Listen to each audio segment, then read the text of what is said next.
सिर्फ मदन मित्रा ही नहीं, अनुब्रत मंडल भी आज ममता दीदी को छोड़ के ऋतुव्रत कैंप में चला गया है। जो लोग 40-40 साल से ममता बनर्जी के साथ पॉलिटिक्स कर रहे हैं, वो लोग ममता बनर्जी को छोड़ के जा रहे हैं और दोनों ही बोल रहे हैं कि हम छोड़ रहे हैं अभिषेक बनर्जी के लिए। मदन मित्रा अभिषेक बनर्जी को हिटलर बोल रहा है, अनुब्रत मंडल बोल रहा है अभिषेक के लिए मैं जेल गया था। तो अभी सवाल इसी पे खड़ा होता है कि ममता दीदी को तो चॉइस करना पड़ेगा। मदन मित्रा जी ने बोला, हमने सबने बोला था अभिषेक को हटाओ, हम आपके साथ हैं। सिर्फ मदन मित्रा ही नहीं, अनुब्रत मंडल भी आज ममता दीदी को छोड़ के ऋतुव्रत कैंप में चला गया है। जो लोग 40-40 साल से ममता बनर्जी के साथ पॉलिटिक्स कर रहे हैं, वो लोग ममता बनर्जी को छोड़ के जा रहे हैं और दोनों ही बोल रहे हैं कि हम छोड़ रहे हैं अभिषेक बनर्जी के लिए।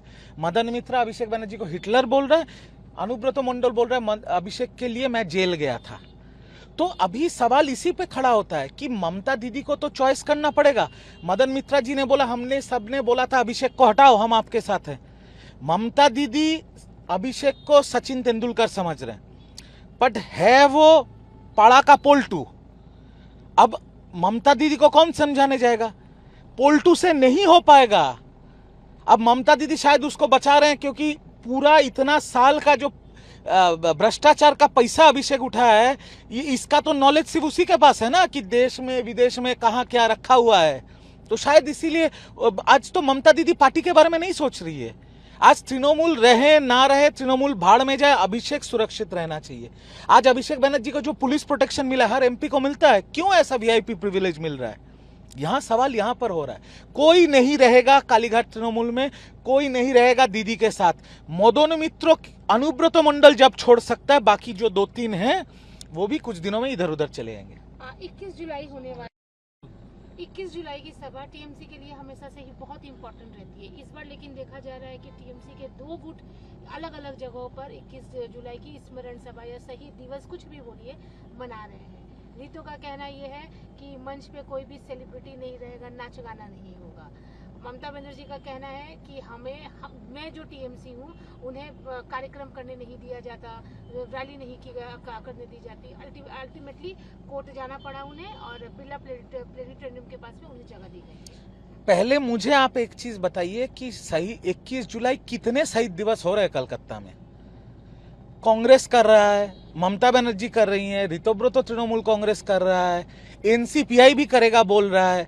अब तो सिर्फ लेफ्ट बाकी है जिन्होंने गोली चलाया था, वो भी एक कर ले। तो शहीद दिवस का तो एक मजाक बना के रख दिया है सब पार्टियों ने। पहला बात ये। दूसरा बात यह है कि चलो इस बार कम से कम पहली बार शहीदों का किस्मत अच्छा है कि शहीद दिवस मनाया जाएगा, शहीदों को प्रणाम किया जाएगा, शहीदों को याद किया जाएगा। क्योंकि इतने दिन शहीद दिवस के नाम में सिर्फ तृणमूल कांग्रेस अपना शक्ति दिखाती थी। शहीद दिवस के नाम पे भाषणबाजी होता था। शहीद दिवस के नाम पे हम भी पिछले 2 साल शहीद दिवस के उस स्टेज पे थे। शहीद परिवार जो शहीद हुए, उनका परिवार पीछे बैठता था। ये सीरियल करने वाले और ये नाचना गाना करने वाले लोग सामने बैठते थे और इनको सराहा जाता था ममता दीदी, तृणमूल कांग्रेस और अभिषेक बनर्जी के वजह से, और शहीद परिवार पीछे बैठते थे। तो कम से कम इस बार शहीदों का किस्मत अच्छा है कि परिवर्तन होने के बाद शहीदों को सम्मान मिलेगा, जो सम्मान उनको मिलना चाहिए, उनको याद किया जाएगा, उनको प्रणाम करेंगे हर कोई। जितने भी लीडर ममता कैंप से इस साइड में आए हैं रितु के पास में, सबका एक ही कहना है कि जो राइट टू स्पीच, खुल के बात करना, अपनी चीजों को रखना, ये जो तरीका था, ये हमें फ्रीडम वहाँ नहीं मिलता था। और इस कैंप में एटलीस्ट हमें जो भी कहना होता है, हम लोग सब एक साथ मिलकर करते हैं, फिर डिसाइड होता है क्या करना है। तृणमूल कांग्रेस तो यही था। अभिषेक बनर्जी तृणमूल कांग्रेस में आने से पहले तो यही था। आज आपके एएनआई पे 9 मई को रिजू दत्ता ने यह बात बोला था। पहली बार भारत में किसी ने यह बात बोला था। उसके बाद तो सारे सांसद, सारे विधायक यही बात बोल रहे हैं। आज मदनदा, केष्टो मंडल, इन लोग जैसे बड़े नेता को छोड़ दीजिए। मैं अभिषेक बनर्जी से पहले से पार्टी कर रहा हूं। अभिषेक बनर्जी आने से पहले से मैं तृणमूल कांग्रेस कर रहा हूं। भले ही एकदम छोटे स्तर के कार्यकर्ता थे, बट अभिषेक बनर्जी से पहले तृणमूल कांग्रेस करते हैं। तृणमूल कांग्रेस का कोई आइडियोलॉजी नहीं है। तृणमूल कांग्रेस एक व्यक्ति केंद्रिक पार्टी है, जिस व्यक्ति का नाम है ममता बनर्जी। तृणमूल के बड़े से मजले से छोटे नेता तक यह पार्टी किया है सिर्फ और सिर्फ ममता बनर्जी को देख के। ममता बनर्जी अभिषेक बनर्जी के स्नेह में आंखों में पट्टी लगा लिया, पूरा पार्टी उनके हाथ में चला गया, वो हिटलरी शासन चलाते रहे और जिम्मेदारी से आईपैक को साथ में लेके पूरा पार्टी को उन्होंने बेच दिया। आज जो हो रहा है ये अभिषेक बनर्जी की वजह से ही हो रहा है, ये तो मैंने पहली बार बोला था। लगभग नेता सब अभिषेक बनर्जी को ही वजह बता रहे हैं, बट ममता बनर्जी को ये चीज रियलाइज नहीं हो रहा है। देखते देखते पार्टी विलुप्त के मोड़ पर आ गई है। ममता दीदी ने पार्टी बनाया था, ममता दीदी ने तृणमूल कांग्रेस का जन्म दिया था, और मुझे ये बहुत दुख होता है ये बोलने के लिए, because I am very grateful to Mamata Banerjee. आज जितना भी परिचिति है, आज जहां भी रिजू दत्ता है, जो भी बना है वो ममता दीदी के आशीर्वाद से बना है। आज मुझे ये बहुत खराब लग रहा है ये बोलने में कि ममता दीदी के रहते ये पार्टी ममता दीदी के आंखों के सामने खत्म हो जा रहा है। और एक व्यक्ति के लिए आज भी देखिए, हर एक व्यक्ति जो रितोब्रतो कैंप में गया है, जो पुराने सीनियर व्यक्ति हैं, जिन्होंने लेफ्ट शासन में ममता दीदी के साथ विपक्ष का लड़ाई लड़ा था, वो लोग भी बोल रहे हैं अभिषेक को साइड कीजिए, हम आपके साथ हैं। दीदी क्यों नहीं साइड कर पा रहे हैं इसको? कौन है ये? क्या किया है? कभी रास्ते पे दीवार लिखा है? कभी पार्टी का झंडा पकड़ा है? कभी हम लोगों के साथ, कार्यकर्ताओं के साथ जुलूस किया?